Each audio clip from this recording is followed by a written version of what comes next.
Buongiorno cari amici camminatori, pellegrini e viandanti. Oggi è venerdì 19 aprile e come vedete ci troviamo sotto la neve. Penso siano 0 gradi.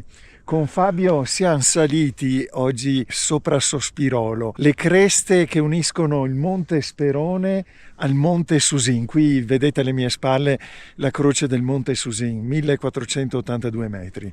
Stamattina siamo saliti sullo Sperone, abbiamo fatto un anello e adesso ci aspetta una impervia discesa, vedremo come sarà.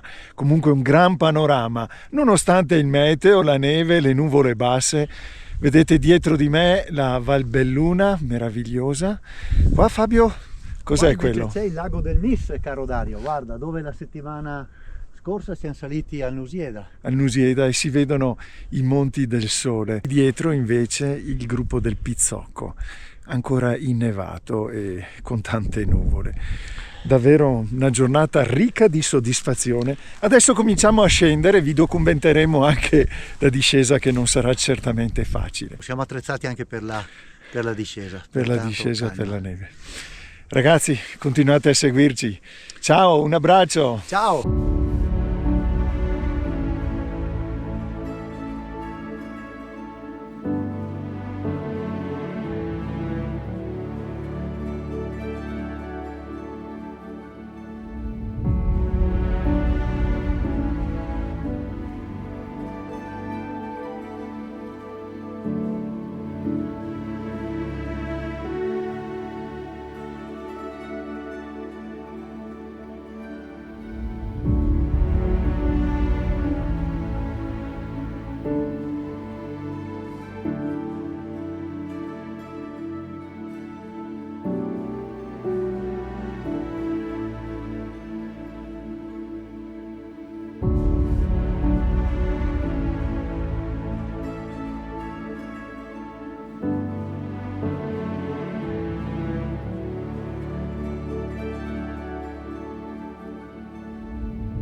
Ben ritrovati cari amici camminatori, pellegrini e viandanti.